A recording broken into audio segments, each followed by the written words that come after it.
1801. I have just returned from a visit to my landlord, the solitary neighbor that I shall be troubled with. This is certainly a beautiful country. In all England, I do not believe that I could have fixed on a situation so completely removed from the stir of society. A perfect misanthropist's heaven, and Mr. Heathcliff and I are such a suitable pair to divide the desolation between us. A capital fellow. He little imagined how my heart warmed towards him when I beheld his black eyes withdraw so suspiciously under their brows, as I rode up, and when his fingers sheltered themselves, with a jealous resolution, still further in his waistcoat, as I announced my name. Mr. Heathcliff? I said. A nod was the answer. Mr. Lockwood, your new tenant, sir. I do myself the honor of calling as soon as possible after my arrival, to express the hope that I have not inconvenienced you by my perseverance in soliciting the occupation of Thrushcross Grange. I heard yesterday you had some thoughts. Thrushcross Grange is my own, sir, he interrupted, wincing. I should not allow any one to inconvenience me, if I could hinder it. Walk in. The walk-in was uttered with closed teeth, and expressed the sentiment, go to the deuce. Even the gate over which he leant manifested no sympathizing movement to the words, and I think that circumstance determined me to accept the invitation. I felt interested in a man who seemed more exaggeratedly reserved than myself. When he saw my horse's breast fairly pushing the barrier, he did put out his hand to unchain it, and then sullenly preceded me up the causeway, calling, as we entered the court, Joseph, take Mr. Lockwood's horse, and bring up some wine. Here we have the whole establishment of domestics, I suppose, was the reflection suggested by this compound order. No wonder the grass grows up between the flags, and cattle are the only hedge cutters. Joseph was an elderly, nay, an old man, very old, perhaps, though hale and sinewy. The Lord help us, he soliloquized in an undertone of peevish displeasure, while relieving me of my horse, looking, meantime, in my face so sourly that I charitably conjectured he must have need of divine aid to digest his dinner, and his pious ejaculation had no reference to my unexpected advent.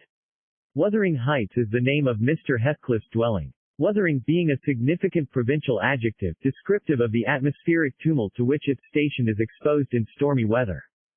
Pure, bracing ventilation they must have up there at all times. Indeed, one may guess the power of the north wind, blowing over the edge, by the excessive slant of a few stunted firs at the end of the house, and by a range of gaunt thorns all stretching their limbs one way, as if craving alms of the sun.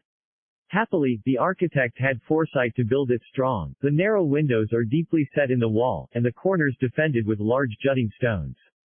Before passing the threshold, I paused to admire a quantity of grotesque carving lavished over the front, and especially about the principal door, above which, among a wilderness of crumbling griffins and shameless little boys, I detected the date 1500, and the name Catherine Earnshaw.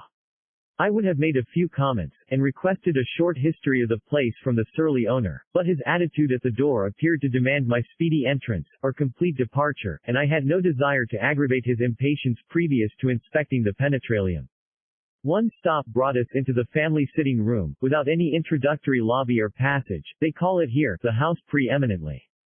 It includes kitchen and parlor, generally, but I believe at Wuthering Heights the kitchen is forced to retreat altogether into another quarter. At least I distinguished a chatter of tongues, and a clatter of culinary utensils, deep within, and I observed no signs of roasting, boiling, or baking, about the huge fireplace, nor any glitter of copper saucepans and tin cullenders on the walls. One end, indeed, reflected splendidly both light and heat from ranks of immense pewter dishes, interspersed with silver jugs and tankards, towering row after row, on a vast oak dresser, to the very roof.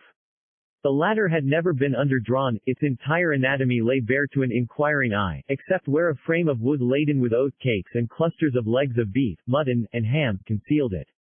Above the chimney were sundry villainous old guns, and a couple of horse pistols, and, by way of ornament, 3 gaudily painted canisters disposed along its ledge. The floor was of smooth, white stone, the chairs, high-backed, primitive structures, painted green, 1 or 2 heavy black ones lurking in the shade. In an arch under the dresser reposed a huge, liver-colored bitch pointer, surrounded by a swarm of squealing puppies, and other dogs haunted other recesses. The apartment and furniture would have been nothing extraordinary as belonging to a homely, northern farmer, with a stubborn countenance, and stalwart limbs set out to advantage in knee breeches and gaiters.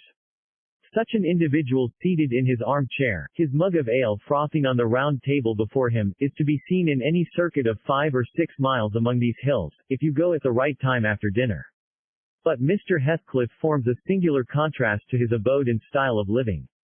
He is a dark-skinned gypsy in aspect, in dress and manners a gentleman, that is, as much a gentleman as many a country squire, rather slovenly perhaps, yet not looking amiss with his negligence, because he has an erect and handsome figure, and rather morose.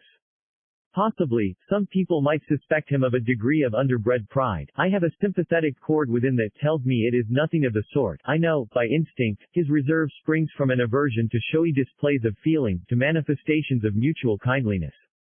He'll love and hate equally under cover, and esteem it a species of impertinence to be loved or hated again. No, I'm running on too fast. I bestow my own attributes over liberally on him. Mr. Heathcliff may have entirely dissimilar reasons for keeping his hand out of the way when he meets a would-be acquaintance, to those which actuate me.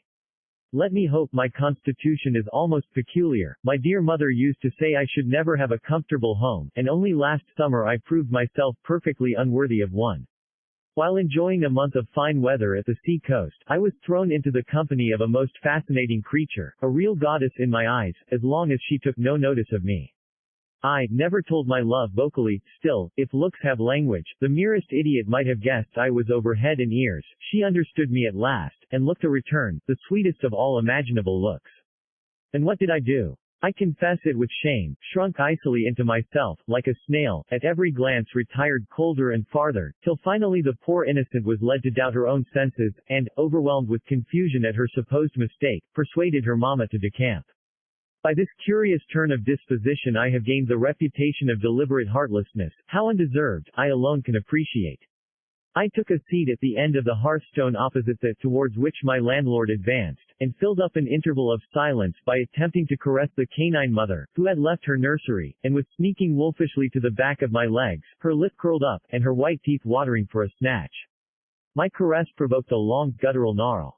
"You'd better let the dog alone," growled Mr. Heathcliff in unison, checking fiercer demonstrations with a punch of his foot. "She's not accustomed to be spoiled, not kept for a pet." Then, striding to a side door, he shouted again, "Joseph."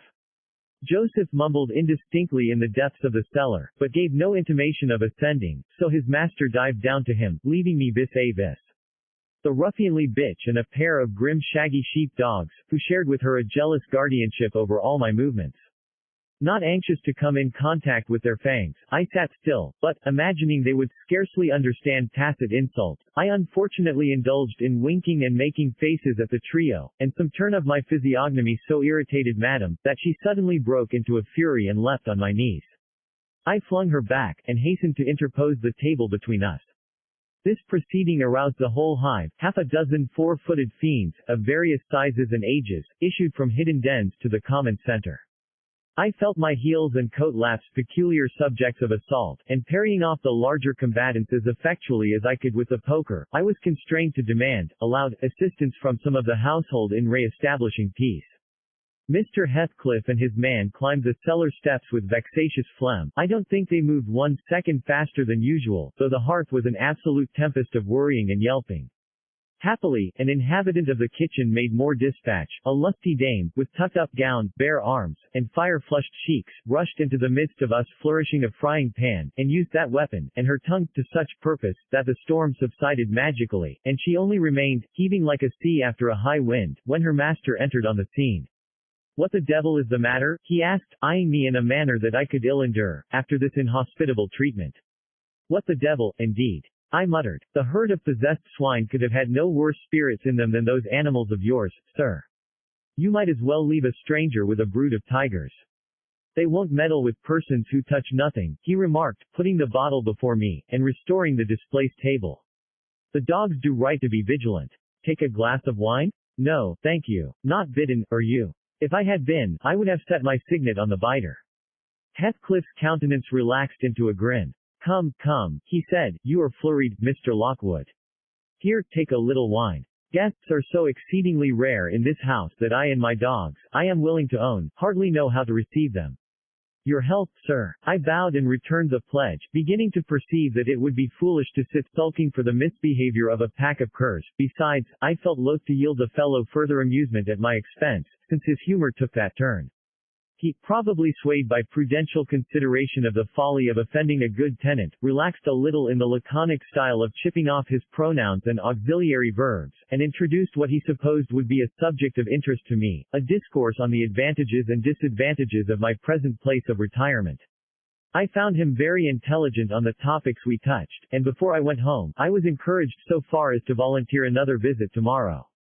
He evidently wished no repetition of my intrusion. I shall go, notwithstanding. It is astonishing how sociable I feel myself compared with him.